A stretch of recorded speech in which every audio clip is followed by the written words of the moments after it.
Welcome to Real World Peaceful Parenting, a podcast for parents that are tired of yelling, threatening, and punishing their kids. Join mom and master certified parent coach Lisa Smith as she gives you actionable, step-by-step strategies that'll help you transform your household from chaos to cooperation. Let's dive in. Welcome to today's episode. I am so excited to be with you here today. And as I sit here and record today's episode, our temperatures in Arizona are slowly moving their way down the thermostat, and it is truly glorious. Oh, goodness, I love October. I just love the month of October. Now, a fun fact about me that you might not know is that I love reading. And truth be told, romance novels are some of my favorite books to read. And I really enjoy when at the end of a great book, the author provides an epilogue. Yeah? An epilogue is a section at the end of the book that serves as a comment or a conclusion to what has happened, right? So oftentimes we get to the end of the romance novel and there's a happy ever after, and then the author fast forwards 5, 10, 20 years, and you get to find out sort of a summary of what happened to the couple that fell in love. Oh, yum. I love it when I finish a great book and then bam, you get an epilogue. Yeah? You get a peek into where it goes, and that just feels like the cherry on top of the sundae, if you will. So today, with that in mind, I thought I would share with you a follow-up episode, an epilogue, if you will. If you listened to episode 39 2 weeks ago, the Lego War, you had a front row seat to the coaching session that I had with Lyra, who is the mom of 3 boys, 6, 3, and 11 months old. And during episode 39, we talked about the importance of having a routine. We talked about some tools you can use to regulate yourself when your child is storming.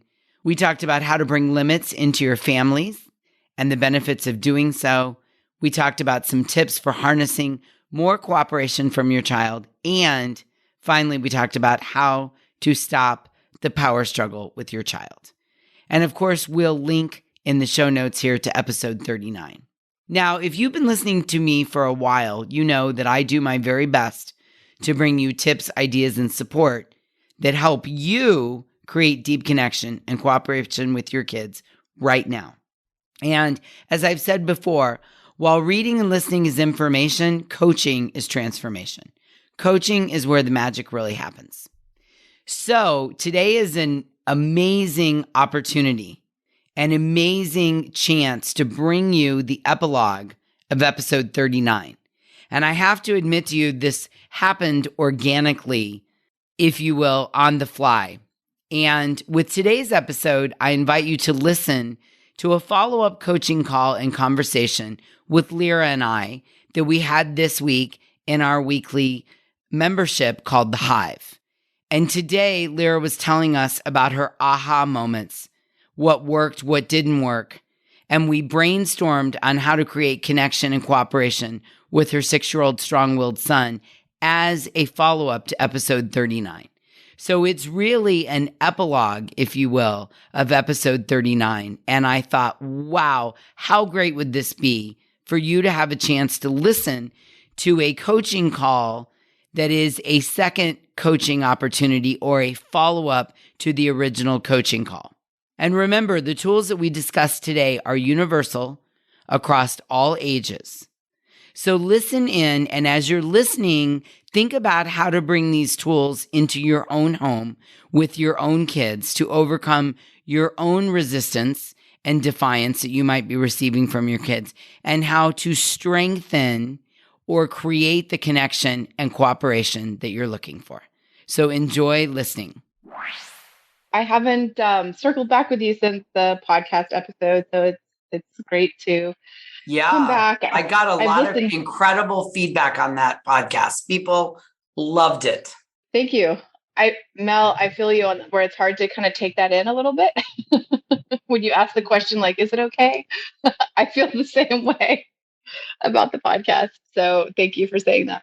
And so I have a success story to share on that, update on where we've gone, and then question. So the success story on the cleaning up the playroom, the Lego Wars, we've had a real shift in how we interact on this, Charles and I.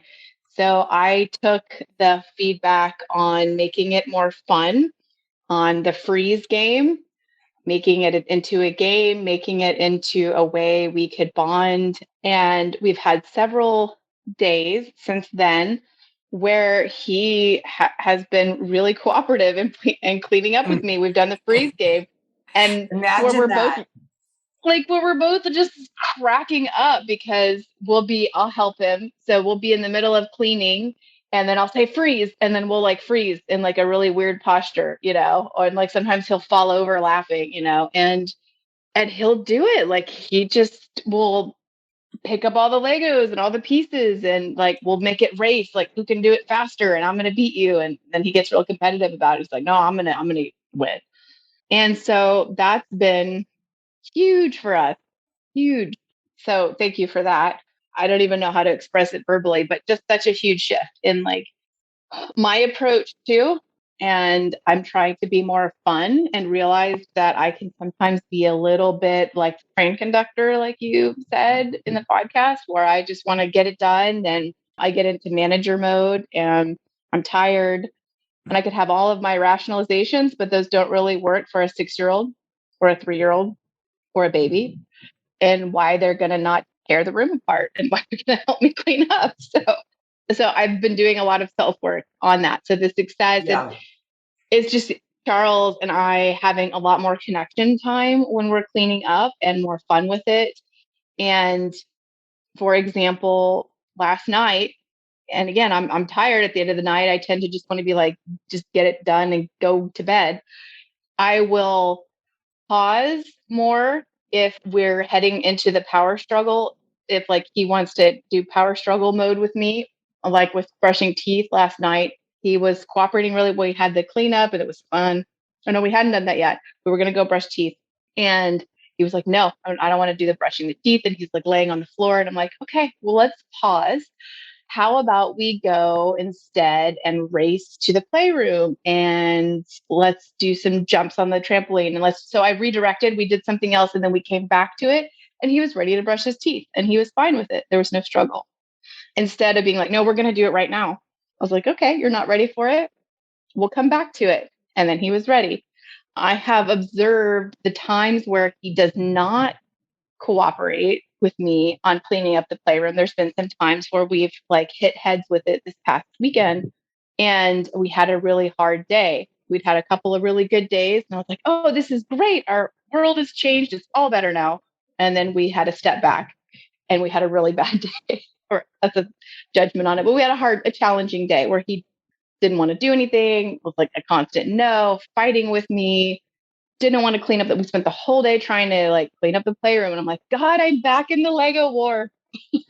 I thought I was done. And upon reflecting on what was different that day versus the other days, I realized is one, it was the weekend and I was off work and I'd been working, was really busy. Working the days before. My husband went to work. So it was the changing of the guard. It was a transition for him. He hadn't seen me for, most of the days before, for a couple of days. And I hadn't really spent any time connecting with him. Like we were together, but we weren't doing any quality one-on-one time all day. Thank you, Viv. And that really surprised me. I was like, oh, so he was trying to get attention and connection with me through negative attention because we hadn't connected together, I think. And so the next morning, I spent more time connecting with him one-on-one, even just a few minutes, hard sometimes with all three of them, as you know, but just giving him more attention, and it changed the tone again, and he was back to being cooperative. Imagine that. Imagine that. Cooperation follows connection. Yeah. I thought I had been connecting because we were doing fun things. We were on the go all day, but they were like family on the go to the baseball game, to see your cousin's baseball game, go run an air, like do all these things, but it wasn't connection. It was activity. Yeah. which I And think is an important sometimes distinction. if we're intentional, they can be the same thing. But if we're not intentional about the connection, we're keeping our kids busy and moving from thing to thing and tiring them out, but we're not connecting. Right. And then that can lead to more storming because then they're tired out. Right. Yeah, They're tired. exactly. 100% yes. Yes. It's like, why aren't you, we had such a fun day. Why aren't you cooperating? Right.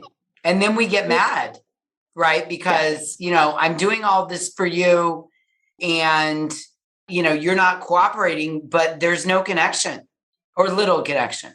And I think I'm learning what connection means for him. And that's it evolves as he gets older. But I'm realizing again that he still needs very tactile, physical connection. Like I was reading to him and he's just like laying on me. And then he'll do something weird, like nibble on my arm or something. Like, what are you doing? But again, he's just like, I'm like, okay, he just wants your attention and just to touch you, even though you think that's weird. He's nibbling on your arm like a cat or something. But so it's just that, learning his language. One question I have on this, so this has been amazing. When we do get into the storm and when he is storming, and he goes into the mode of his anger and he's hitting or screaming. It's again, thrashing on the floor. This was that weekend night I explained where he was not cooperating and not wanting to clean up the playroom. By the end of the night, he's like laying there. He's not even dressed. He refuses to get his jammies on. So he's just on the floor naked, rolling around and screaming and hitting. And I'm like, okay, you need to go. So what I usually do is take a break in your playroom. In your room, because that's the only thing that seems to interrupt the cycle. And I don't want to get hit and I don't want the brother to get hit or William, especially because then I get really mad if he starts throwing something at William, the baby. Mm-hmm. I'm like, he's a baby. You can really hurt him. Mm-hmm. And that's usually a battle to get him into his room. He'll scream and say no, or he'll tell me he wants something like, I want my audiobook.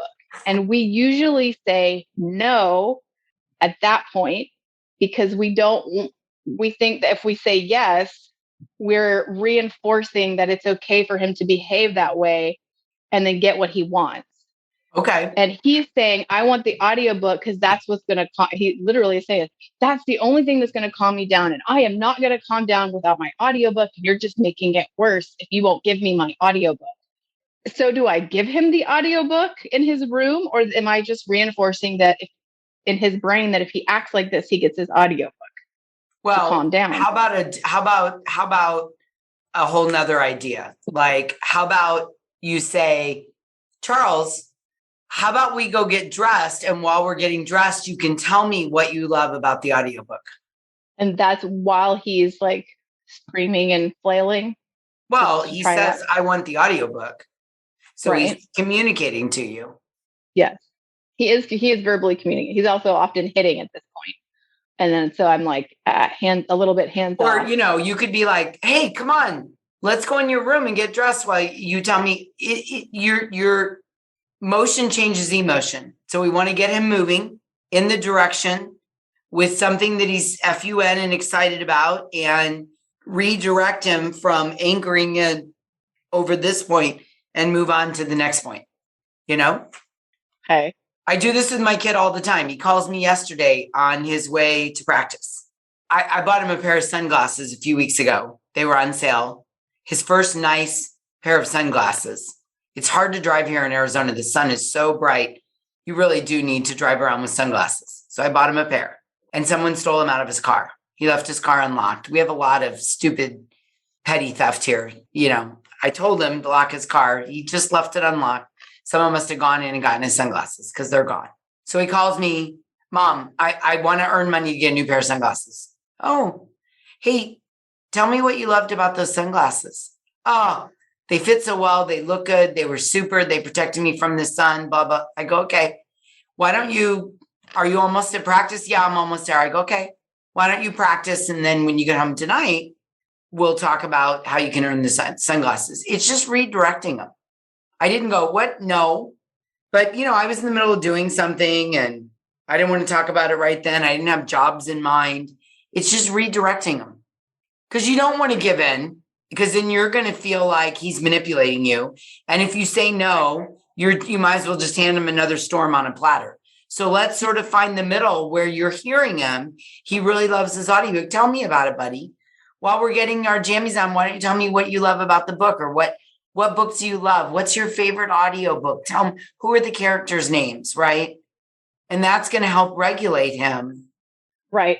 It'll help him kind of work through that. And he's going to be getting attention from you in a way that works for you rather than in a way that doesn't work for you. Right. That's what I'm hearing in this too. And what you're saying is that it's still looking for a point of connection, because I think underneath the flailing, and that's what he really wants, is that connection. Yeah. Right. I bet. And I did try, like, I was like, well, come here, do you need a hug? Like, I was like, let's sit down and like come into my lap. And then of course, William, the baby, is like, started screaming and trying to push Charles off of my lap. But, so I'm like, okay, this is not lost on me that you don't really get full. And like, I'm holding this long, gangly 6-year-old like a baby, is how he basically curled into my lap with like limbs sticking out everywhere. So that is a way to connect and then still move us towards the room. And as far as redirecting with the hitting, I mean, do you, I know you've said this, you don't really address it at the time, but is there something I can say or do, like in the moment when he hits his brother or is like hitting me? I just say, we don't hit Charles. We don't do that, and I try to stop it that way, but I don't know what else to do to kind of, he'll get in this mode where he'll like just keep going. He'll keep doing it. And then I feel like being attacked by my own 6-year-old. Like I start to get really dysregulated. I'm like, no, stop. Seriously, you need to stop. Well, if you're feeling attacked, I mean, you can always gently but firmly grab his arms and hold him so that he can't hit you. And later, I think you just keep reinforcing, hey, I know you're working on it. I know you are. And I just, we're going to continue to work on this. We don't hit people. Yeah. That's how I would say it. So I don't know how you're saying it now, but you never want to say you don't hit your brother, because then I feel like it's about the brother. And in truth, we just don't hit people. Yeah. I say we don't hit each other, or that's not how we handle our anger in this family. I think so. Okay. So let's be more clear, because that's confusing to a 6-year-old. That's not how we handle anger. And we don't hit people. We don't put our hands on people. You want one sentence and you want to say it the same way every single time, because we're trying to create a ski track in the brain, a neural pathway. We don't hit people. We don't hit people. We don't hit people. It's like you want to be as crystal clear as you can be. We don't hit people. Okay. Oh, that was good, wasn't it? Oh, I just loved it. And thank you again, Lyra, for following up and sharing more with us of how it's going for you and Charles. And as a listener, I really hope you enjoyed the follow-up conversation. And I hope that it deepened your understanding of the tools, and it will lead to connection and cooperation with your strong-willed kids. So until we meet again, I'm wishing you peaceful parenting. Thank you so much for listening today. I want to personally invite you to head over to thepeacefulparent.com/welcome and sign up for my free Peaceful Parenting mini course. You'll find everything you need to get started on the path to peaceful parenting just waiting for you over there at www.thepeacefulparent.com/welcome. Can't wait for you to get started. Thanks for listening to Real World Peaceful Parenting. If you want more info on how you can transform your parenting, visit thepeacefulparent.com. See you soon.